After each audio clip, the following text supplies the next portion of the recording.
하나님은 우리의 피난처시오 힘이시니 그러므로 땅이 변하든지 산이 흔들려 바다 가운데 빠지든지 바닷물이 솟아나고 뛰놀든지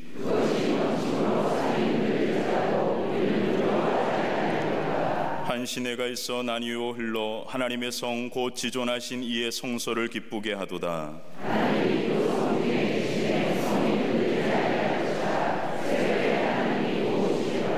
그가 땅 끝까지 전쟁을 쉬게 하시며 이르시기를 너희는 가만히 있어 내가 하나님 됨을 알지어다.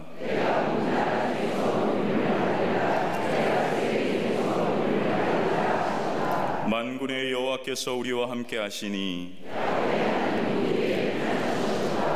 아멘.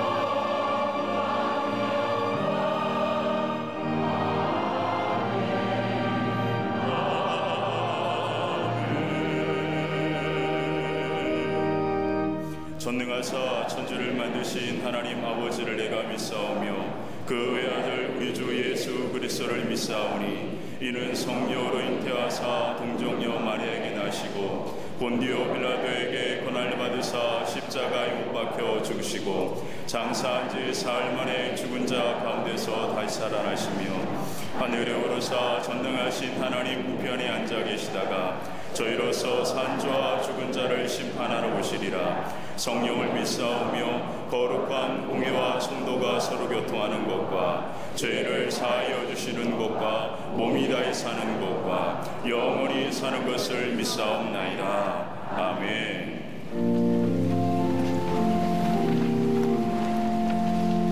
십자가 길을 걸어가는 거룩한 사순절에 십자가와 부활의 영광을 믿으며 모든 성도들이 함께 예배하오니 이 시간 하늘의 문을 여시고 임재하셔서 모든 영광과 감사와 찬송을 받아 주시옵소서. 이 시간 예수님의 보혈을 의지하여 담대히 은혜의 보좌 앞에 나아갑니다. 죄 가운데 더러워진 우리의 영혼과 육체를 정결케 하시고 자비와 긍휼을 베풀어 주시옵소서. 모든 만물이 본 기운으로 가득한 이때에 이 시간 예배하는 모든 성도들의 가정과 기업 위에 임마누엘의 하나님 함께 하셔서 범사에 영통케 하여 주시옵소서. 역사를 주관하시는 전능하신 하나님, 이 땅과 이 나라 백성을 불쌍히 여겨 주시옵소서. 오직 하나님만이 이 나라 이 민족을 다스리시고 인도하시는 유일하신 하나님인 줄 믿습니다. 전능하신 하나님의 손으로 모든 과정을 주관하여 주시고 하나님의 공의와 정의가 하수같이 흘러 좌로나 우로나 치우치지 아니하고 오직 하나님만을 섬기며 예배하는 거룩한 나라 하나님의 소유된 백성이 되게 하여 주시옵소서. 이 땅의 교회와 성도들이 먼저 마음을 짓고 통해 자복하오니 죄악을 용서하여 주시고 북핵 문제와 나누어진 모든 것이 십자가 복음의 능력으로 하나 되어 여호와 샬롬의 평화가 이 땅 위에 임하게 하여 주시옵소서.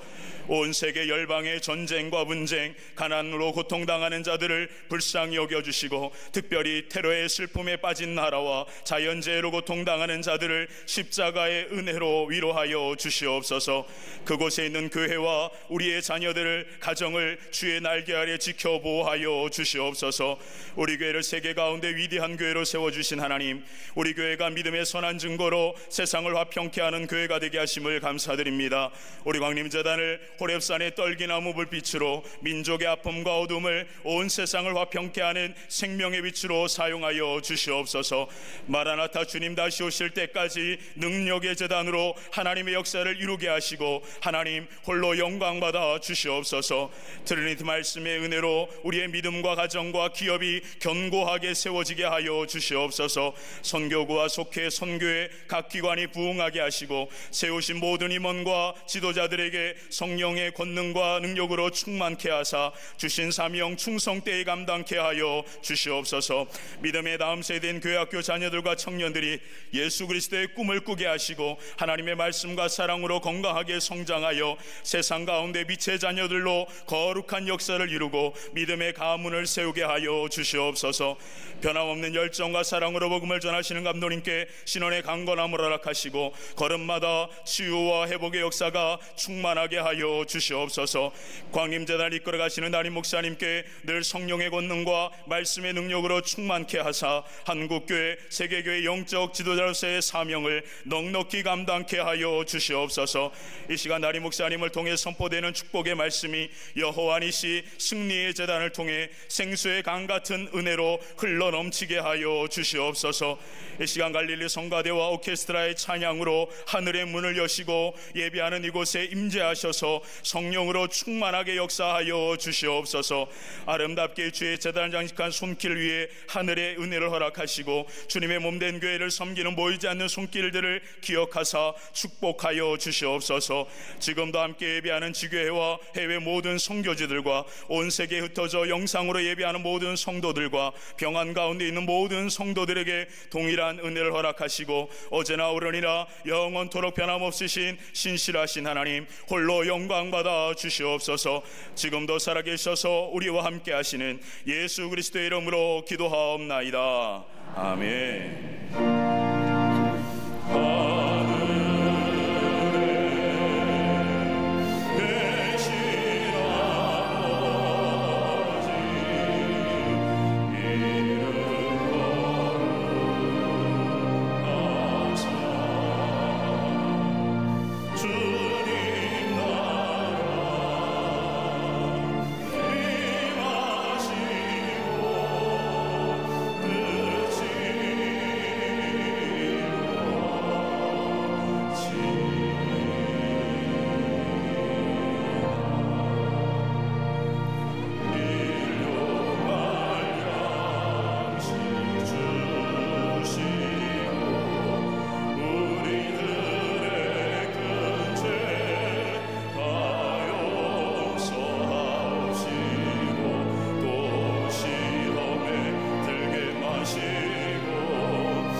갈릴리 성거대와 오케스트라의 귀한 찬양에 감사합니다. 고맙습니다.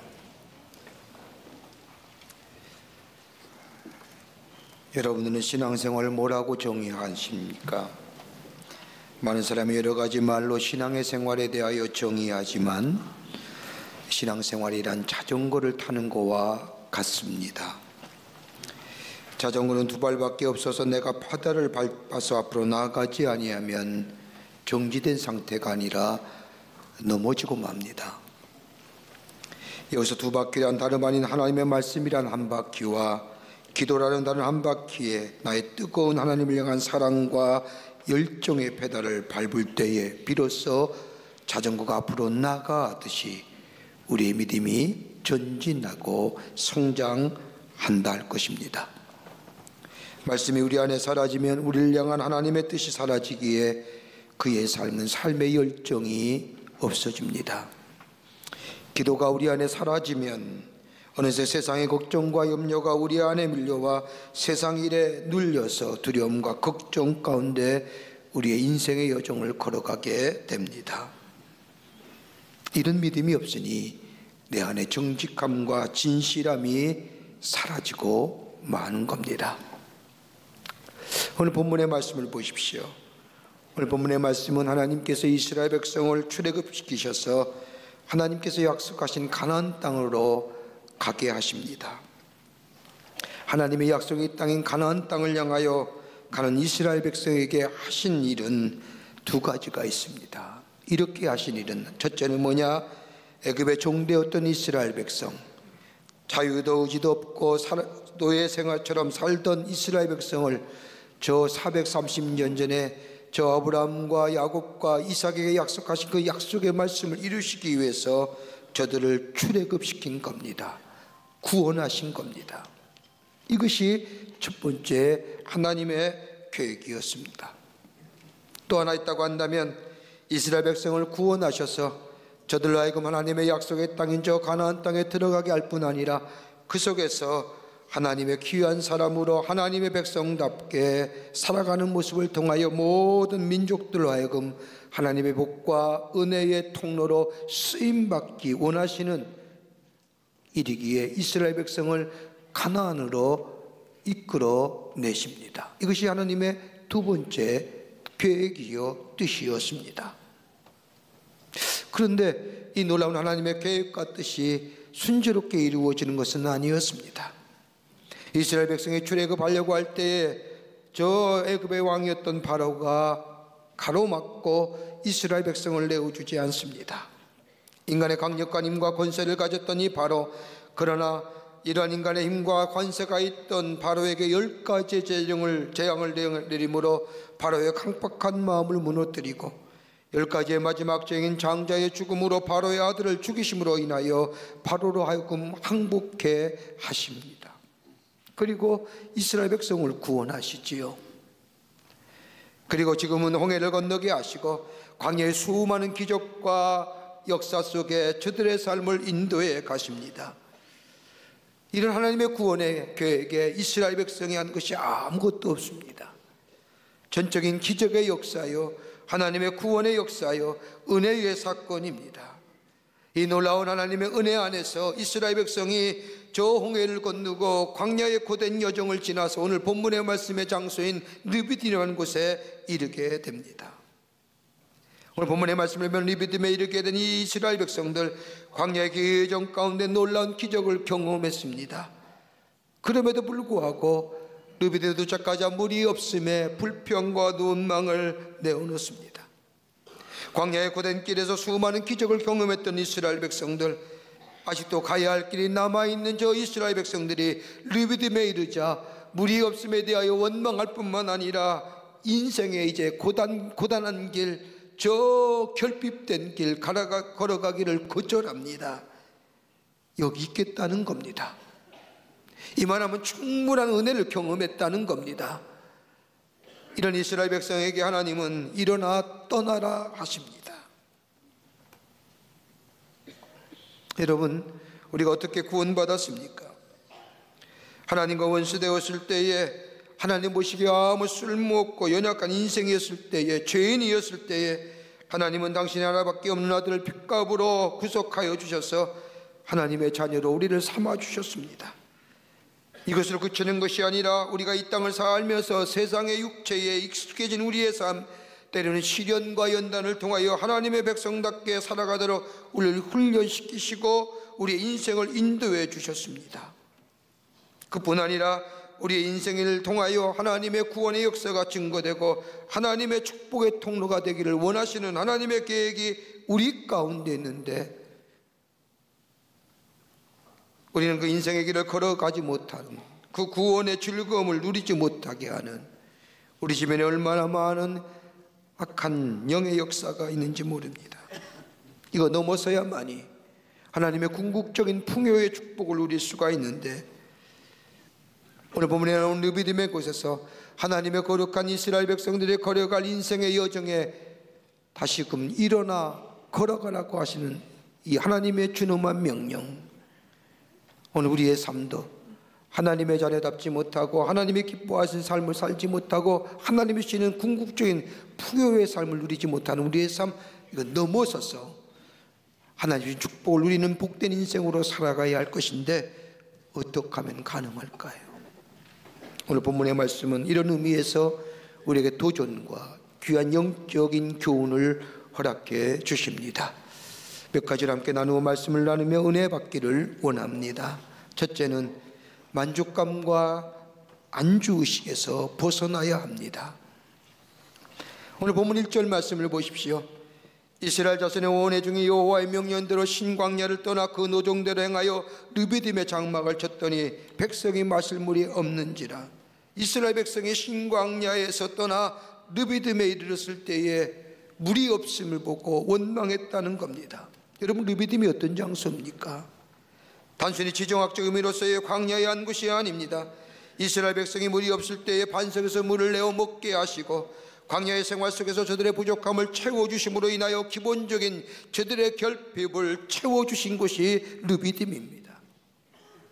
이 정도면 비록 우리가 광야의 생활이지만은, 안정된 삶은 아니지만은, 이 정도면 살아가는데 부족함이 없다고 생각할 수 있었던 장소, 이 르비딤입니다.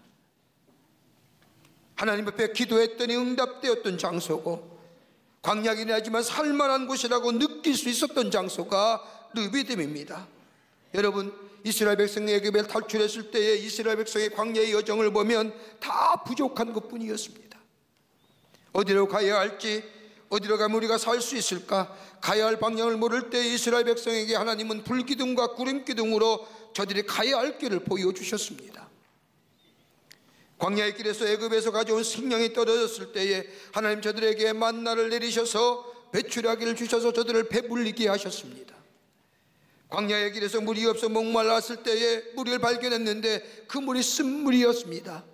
마라의 쓴물, 단물로 바뀌셔서 먹이게 하시고 마시게 하셨습니다. 이 놀라운 기적 가운데, 기적과 기적의 요소 가운데 오늘 본문의 말씀이 중심지인 르비딤에 온 겁니다. 도착해보니 물이 없는 겁니다. 이제 살만하다 싶었는데, 이제 하나님의 기적과 은혜 가운데 여기까지 왔는데 처음에는 어떻게 가야 할까, 어떻게 가면 좋을까라고 걱정하는 가운데 살았지만 하나님이 때마다 시마다 인도하시는 인도함 받아 르비딤에 와서 이제 살만하고 익숙해졌고 모든 것이 다 풍요롭진 하지만 그래도 그 나름대로 살만한데 물 없는 겁니다. 그러자 이스라엘 백성이 광야가 싫은 겁니다.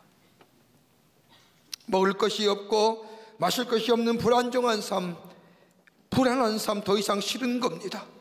방황하기도 싫고 결핍되어지는 삶이 더더욱 싫었습니다.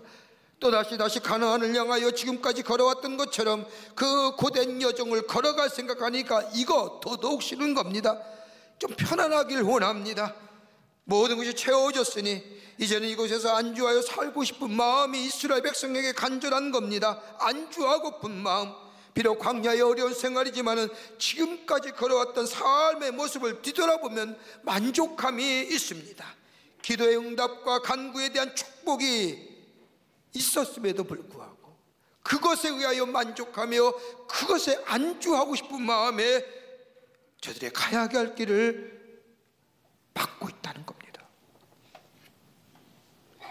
이런 이스라엘 백성을 향하여 신명기 1장 6절의 말씀을 보면 우리 하나님 여호와께서 호렙산에서 우리에게 말씀하여 이르시기를 너희가 이 산에서 거주한 지 오래니, 그 다음에 7절에 와서는 하나님이 이스라엘 백성에 말씀하기를 방향을 돌려 행진하여 아모리 족속의 산지로 가고 그 근관 곳곳으로 가고 아라바와 산지와 평지와 네겝과 해변과 가나안 족속의 땅과 레바논과 큰강 유브라데까지 가라.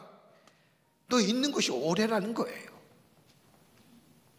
비록 광야의 땅이지만 먹을 것 있고 마실 것 있고 때로는 구름 기둥과 불 기둥으로 뜨거운 떼약빛을 가려주고 추운 길을 막아주는 그것이 있긴 하지만 그곳에 오래 있었으니 거기서 머물 것이 아니라 일어나서 저 방향을 돌려서 아모리 족속의 산지나 저 아라바 산지나 평지나 네겝과 해변과 더 나아가 가나안 족속의 땅과 큰강 유브라데까지 가라 이겁니다. 어디요? 약속의 땅으로.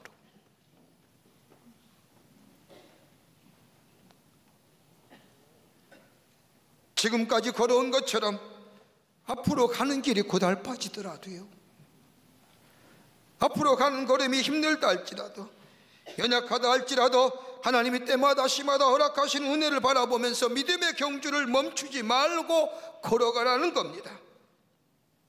이유는 딱 하나입니다. 신명기 1장 8절에 그 이유를 얘기하십니다. 내가 너희 조상 아브라함과 이삭과 야곱에게 맹세하여 그들과 그들의 후손에게 주리라 한 땅이 너희 안에 있으니 들어가서 그 땅을 차지하라. 지금 있는 것 좋지만 지금 하나님의 은혜를 경험하고 기도의 응답을 경험하고 먹을 것이 있고 마실 것이 있는 지금 이 땅 르비드비 좋긴 하지만 여기가 너희가 머물 땅이 아니라는 겁니다. 고달픈 광야의 생활이지만 가야 할 것이 있고 해야 할 일이 있다는 겁니다.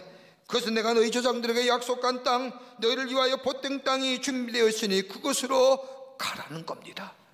믿음의 경주, 게을리하지 말라는 겁니다. 여러분 한번 가만히 생각해 보십시오. 우리의 인생 그 자체가 결핍한 인생이고 부족한 인생은 아니었는지요? 여러분, 부족함이 채워지고 결핍함이 채워진다는 것이 얼마나 큰 기쁨이고 축복입니까? 부족함 때문에 기도했고 결핍함 때문에 기도했고 그 기도가 응답되었을 때 얼마나 기쁘고 주님의 은혜가 감사했습니까? 여러분, 부족함이 채워지고 결핍함이 채워지는 거 전혀 나쁜 거 아닙니다. 그런데 문제는 우리에게 부족한 것이 채워지고 결핍함이 채워지고 그로 인하여 감사함이 찾아오고 기쁨이 찾아오고 만족감이 우리 안에 있고 안주의식이 우리 안에 생길 때에 여기 떠나가기 싫다는 겁니다.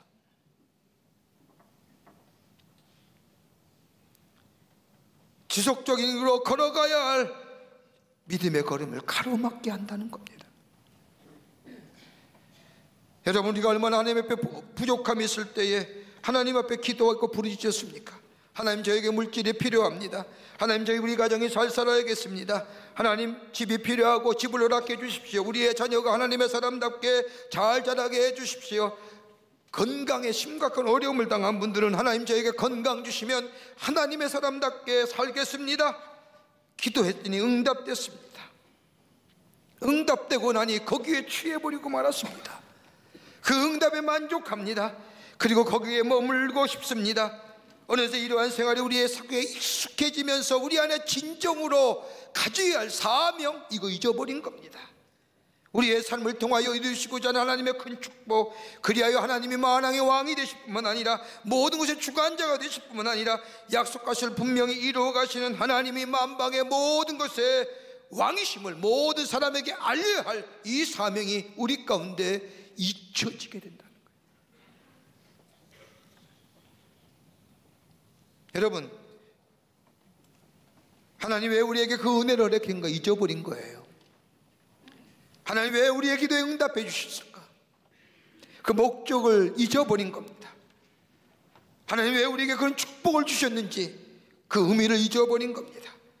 하나님의 궁극적인 계획과 뜻을 잊어버리니 우리 안에 감사가 사라집니다. 감사가 사라진 우리 안에 감사 대신에 원망과 불평이 생겨납니다.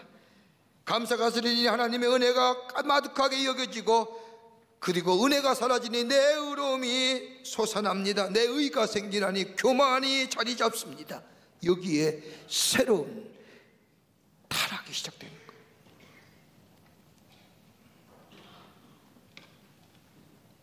여러분 기억하세요. 만족하십니까? 이 정도면 됐지, 내가 더 뭘? 하나님의 나라와 교회를 위하여 이 정도 일하면 됐지, 하나님의 나라와 교회를 위하여 이 정도 예배에 참석하면 됐지, 이 정도면 충분해 라고 생각하십니까? 하나님이 주신 기도의 응답에 만족하며 내 부족함과 결핍함을 채워주셨던 그 하나님의 놀라운 은혜에 자족하며 사십니까? 그런 우리에게 오늘 하나님은 그 믿음을 벗어나라는 겁니다. 우리를 통하여 이루시는 하나님의 계획과 뜻이 있다는 겁니다. 그러기 우리는 더 이상 르비딤에 머물러 있는 것이 아니라, 비록 우리의 인생의 여정이 광야의 길이라 할지라도요, 우리가 부족해서 하나님 앞에 또다시 기도하고, 우리가 결핍하여 하나님 앞에 몸부림치며 울부짖며 하나님 도와주세요, 하나님 가르쳐주세요, 하나님 인도해 주세요 라고 기도하는 그 고된 길이라 할지라도, 지금 있는 그것이 너희가 머물 것이 아니라 내가 너에게 약속한, 내게 허락한 새로운 하나님의 주시는 축복이 있음을 믿고 그 길을 걸어가는 자들라는 거예요.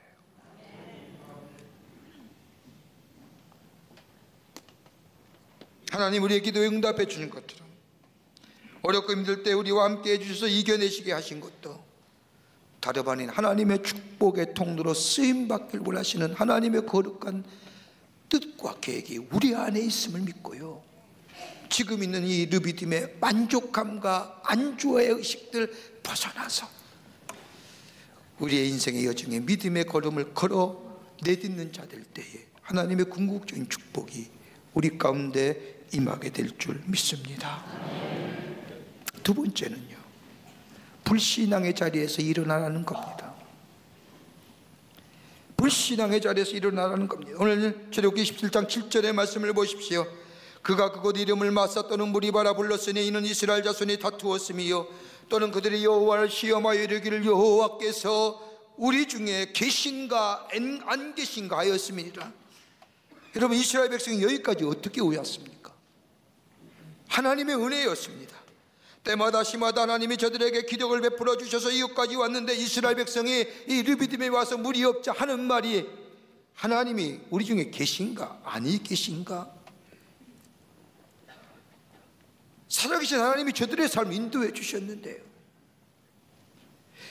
이 이스라엘 백성의 심각한 지경을 본 모세가 하나님 앞에 기도하지요.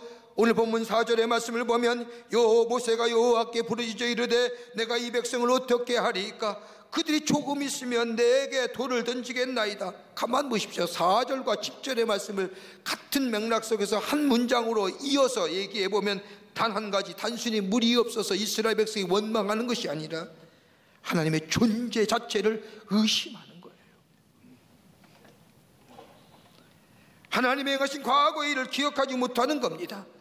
물이 없어 목말라 죽게 될 때 반석에서 물을 솟아나게 하여 먹게 하시니, 어디로 가야 할지 모를 때 구름기둥과 불기둥으로 저들의 걸음을 인도해 주셨던 일, 먹을 것이 없어 배고파할 때에 벌판에 허옇게 널려있는 만나를 주어다가 떡을 만들어 먹게 하셨던 하나님, 여러분 이 일이요, 오래전 까마득한 옛날의 일이 아닙니다.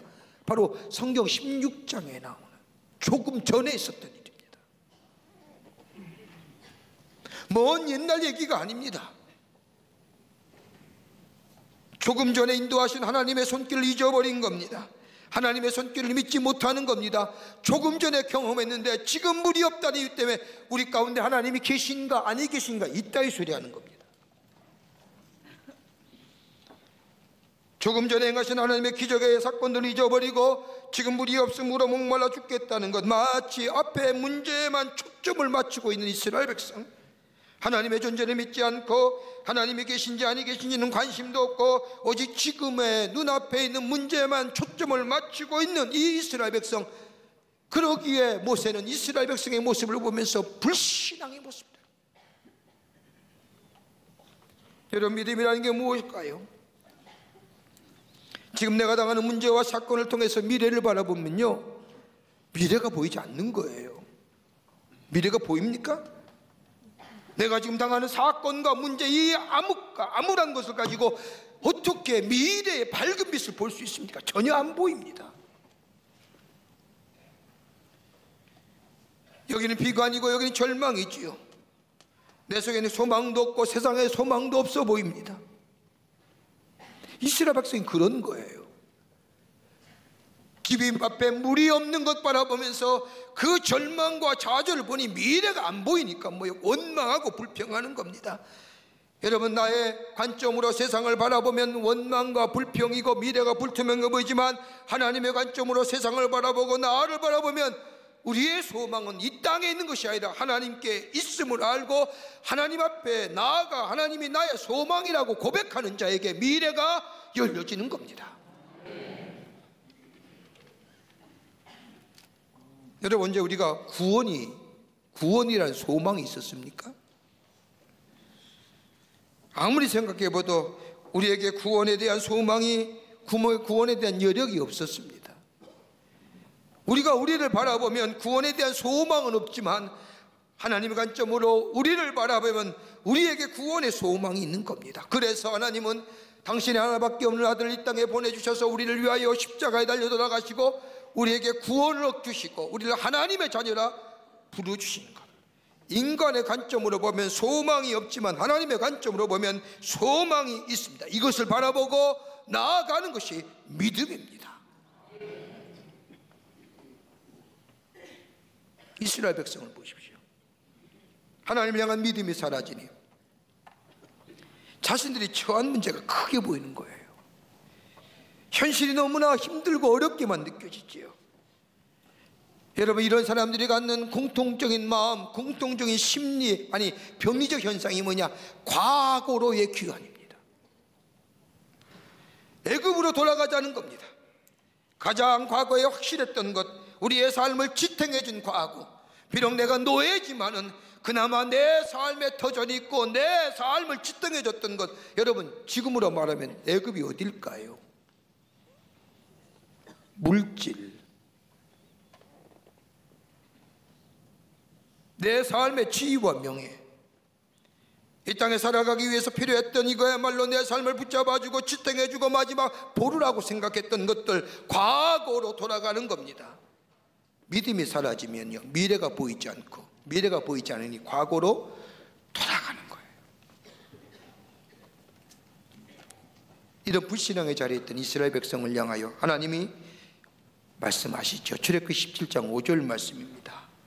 여호와께서 모세에게 이르시되 백성 앞을 지나서 이스라엘 장로들을 데리고 나일강을 치던 네 지팡이를 손에 짚고 가라. 딴 거 얘기하신 것이 아니라 나일강을 치던 지팡이를 잡고 이스라엘 장로를 데리고 이스라엘 백성 앞으로 지나가라는 겁니다. 왜요?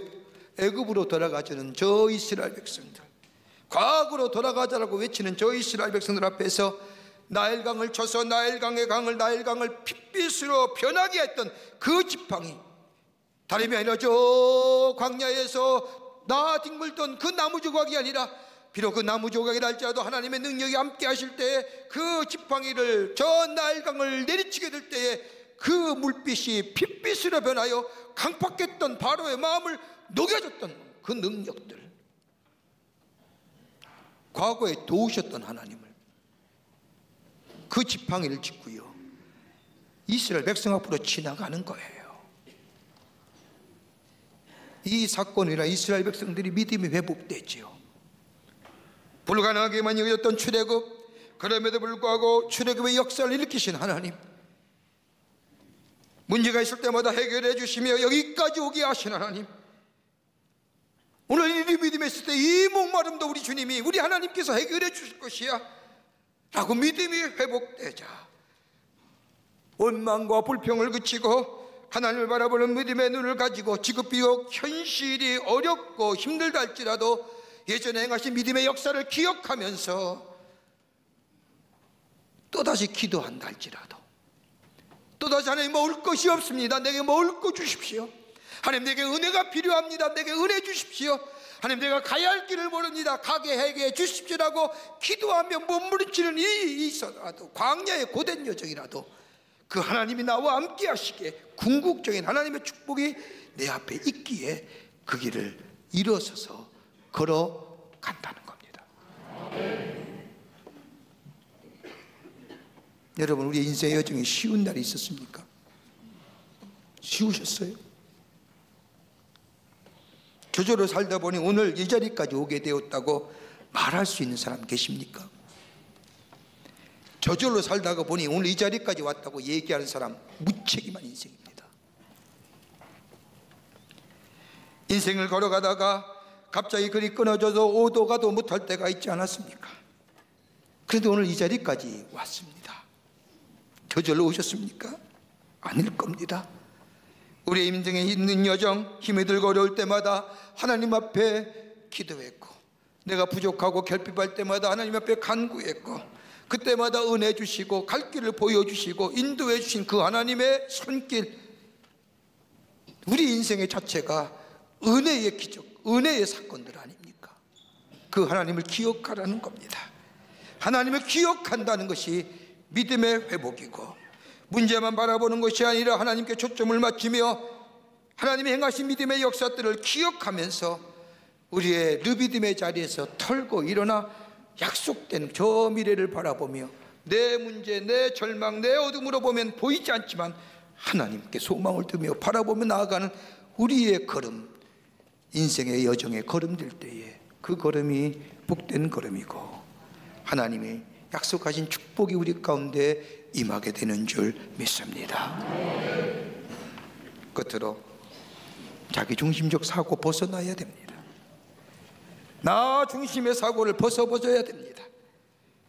하나님께서 르비딤을 떠나게 하셨고 이스라엘 백성에게 믿음을 주시어 믿음의 경주를 하게끔 하셨는데, 오늘 본문의 말씀을 읽지 않았지만 이제 막 르비딤을 떠나서 하나님이 약속하신 그 약속의 땅을 향하여 고된 광야의 길이지만 걸어가는데 아멜렉이 싸움을 겁니다.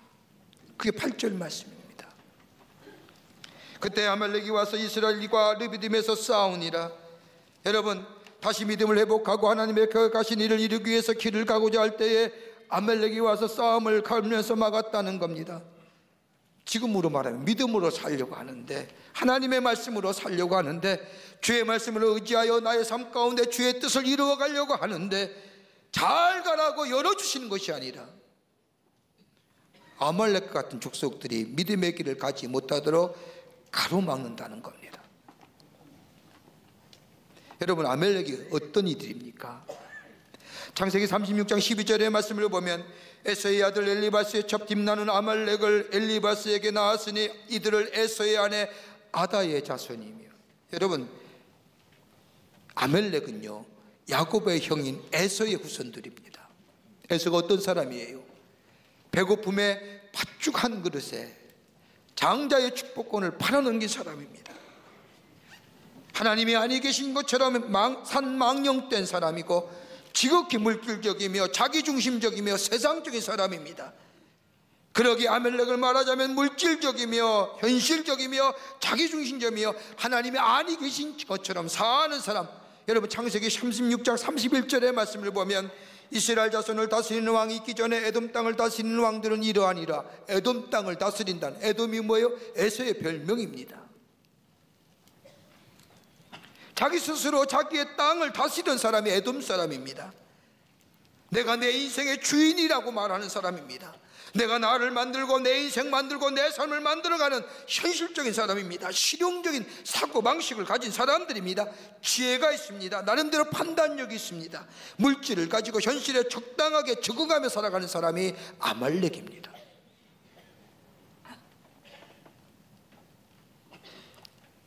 이런 아말렉을 민수기 24장 20절의 말씀을 보면 아말렉을 바라보며 예언하여 이르기를 아말렉은 민족들의 으뜸이나 그의 종말은 멸망에 이르르다. 여러분, 으뜸입니다. 세상 사람이 보기에는 으뜸이에요. 엄청난 인생 아닙니까? 내 인생 내가 만들어가고 현실적이며 실용적일 뿐만 아니라 지혜가 있습니다. 판단력 가지고 삽니다. 그뿐 아니라 적당히 현실에 안주하며 타협하며 살아갑니다. 내 인생 내가 판단하고 내가 관리하고 내가 선택하면 내가 결정합니다. 내가 본 대로 느낀 대로 생각하는 대로 살아갑니다. 한번 생각해 보실까요? 비전을 얘기하는 사람, 비전을 얘기하고 비전을 가지고 사는 사람과 현실적인 물질을 가지고 사는 사람과 비교해 보면 누가 더 설득력 있게 다가올까요? 돈 가진 사람이 아닙니까? 적당히 타협하고 내 생각, 내 인생, 내가 판단하고 내가 결정하고 내가 주인이고 내가 설계하고, 이거 아멜렉이에요. 하나님 없이 하나님 망령되이 여기는 거예요.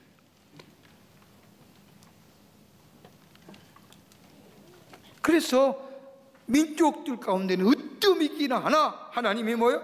그의 종말은 멸망이라는 거예요. 여러분 사무엘상 15장 3절의 말씀을 보면 아말렉의 종말에 대해서 말씀합니다.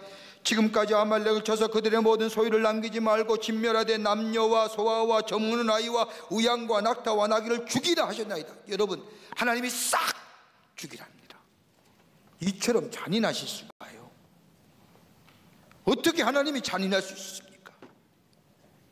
아말렉에 대한 어떤 동정이나 연민이 없으시다는 겁니다. 왜요? 단 한 가지입니다.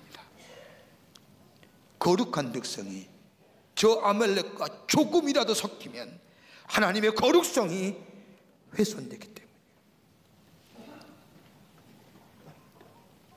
우리 하나님의 사람들이 뭘 가지고 삽니까? 하나님의 나의 삶의 주인 되심을 고백하며 하나님의 인도하심다. 내가 판단하고 내가 결정하는 것이 아니라 하나님의 뜻이, 하나님의 말씀이 내 삶의 지침대가 돼서 하나님의 말씀에 의하여 판단되고 하나님의 말씀에 대하여 이끌림받고 하나님의 말씀에 의하여 의지하며 사는 하나님의 백성에서의 하나님의 거룩성이, 저 아멜렉이 내 생각과 내 판단과 내 의지와 내 선택과 내 결정으로 살아가는 그 세상의 것들이 하나님의 거룩성을 훼손하기에 하나님은 뭐예요? 아멜렉을 진멸시키는 거예요.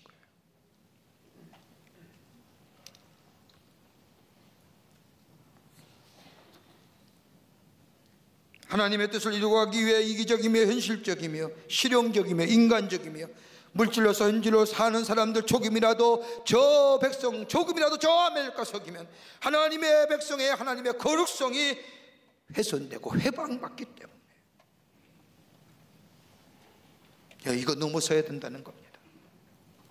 근데 내가 하는 거 아니에요. 내가 싸움 거쳐서 하는 게 아니라 아말렉이 나를 싸움 걸어 오는 거예요. 영적인 싸움은요, 내가 하는 거 아니에요. 걸어와서 싸우는 거지. 아멜렉이 걸어온 거예요. 이거 넘어서지 아니하면 하나님의 뜻을 이루는 삶을 살 수 없다는 겁니다. 예수님을 삶의 주인으로 영접하며 주님의 백성이라고 말하면서도 주님의 사명대로 살고자 결심하면서도 내 생각, 내 마음, 내 기준, 내 느낌, 내가 보는 대로, 내가 아는 대로 판단하고 고집하는 불신앙적인 요소들, 이거 넘어서야 되는 거예요. 이거 싸워서 이겨야 되는 거예요. 이거 이기지 않으면 하나님의 궁극적인 축복 누리지 못합니다. 여러분, 바울이 하나님 앞에 쓰임받았던 이유가 어디입니까? 바울은 가말리엘 문화생입니다. 철학의 대가지요. 저 아테네 밑에 있는 아레오바고에서 당시 헬라 철학을 배운 소크라테스의 제자들과 아리스토텔레스의 제자들과 함께, 플라톤의 제자들과 함께 신존재 증명, 하나님에 대한 존재를 증명하기 위해서 토론과 격정을 벌였던 자가 바울입니다. 사물 H라는 사람이지요. 세상의 지혜를 사랑했던 사람입니다. 여러분, 굉장한 사람입니다. 당시에 로마의 시민권자잖아요. 여러분, 이 당시에 로마의 시민권자는 권력도 있고 돈도 있는 사람입니다. 세상의 세계 어디로 다닐 수가 있습니다. 꺼리낌이나 막힘이 없던 사람입니다. 당시 로마 시민권자는 현행범이나 할지라도 사형을 당한 일이 없습니다. 황제 앞에 가서 황제의 재판을 받아야 되는 사람들입니다. 놀라운 권한을 가진 이 바울이 부활의 주님을 만난 후에 다 내려놓습니다. 왜요? 그것 가지고는 온전한 구원을, 그것이 나를 새롭게 변화시키지 못하기 때문에. 바울의 고백이 뭡니까? 다 배설물로 여기는, 하찮게 여긴다는 겁니다. 나를 변화시키지도 못할 것을, 마치 나의 인생인 것을, 모든 것인 양 가지고 살았던 나의 모습, 이제 다 배설물로 여기고 나는 죽고 예수 그리스도가 사는 인생. 이런 사람 하나님이 사용하셔서 하나님의 구원의 역사를 이루어 가시는 거예요. 여러분, 세상에 돈 있는 사람 많습니다. 똑똑한 사람도 많고요, 높은 사람도 많습니다. 힘있고 권력 있는 사람도 많고 지혜로운 사람도 많고 도덕적인 윤리적인 사람도 굉장히 많습니다. 그런데 이상하지요? 하나님 절대로 그들 안 사용하십니다.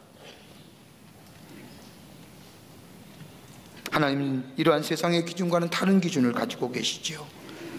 자기를 내려놓고 하나님을 의지하고 하나님만을 주인 삼고 사는 인생, 그런 사람을 하나님은 세우셔서 뭐예요? 동역자로 삼으시고 하나님의 구원의 역사를 이루어 가십니다. 아멜렉과 싸워야 됩니다. 싸움 걸어오는 거예요. 내가 싸움 거는 게 아니라 이거 넘어서야만이 하나님의 궁극적인 축복이 우리 가운데 임하게 됩니다.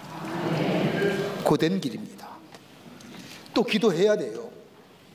하나님 내게 은혜 주십시오라고 몸부림쳐야 됩니다. 어디로 갈지 모릅니다. 어디로 가야 합니까? 물어야 됩니다. 그게 싫은 거지요. 그러나 이거 넘어서야 됩니다. 또다시 기도의 자리에, 또다시 은혜의 자리에 들어가야 됩니다. 그리고 하나님의 기적과 베푸신 은혜를 기억하며 내 믿음이 매일매일 새롭게 회복되고 나의 앞길을 가로막는 저 악한 영의 역사 물리쳐야 됩니다. 그럴 때 하나님의 약속이, 축복이 우리에게 현실화되어집니다. 이런 믿음의 여정을 걸어가시는 여러분과 저와 되시기를 주의 이름으로 축원합니다. 하나님 감사합니다. 도우시고 지키시고 인도해 주심에 감사합니다. 때로는 넘어지고 쓰러질 때가 많이 있습니다. 그래서 이제 그만 이 현실에 안주하며 만족을 가지며 살기를 원하는데 이거 벗어나야 됩니다. 힘든 고된 인생의 여정길이라, 광야 같은 이 길이라 할지라도 기도하면서 은혜 구하며 우리의 탁박한 걸음이라 할지라도 걸어가게 될 때에 하나님이 도우시고 인도하시고 보여주시고 지켜주신 은혜를 통하여 하나님의 약속의 성취가 우리 가운데 있게 될 줄 믿습니다. 이런 믿음의 여정을 담대히 걸어가 궁극적인 축복을 누리는 하나님 나라의 복된 백성들 다 되게 하여 주시옵소서. 도우실 줄 믿으며 예수님의 이름으로 기도하옵나이다. 아멘.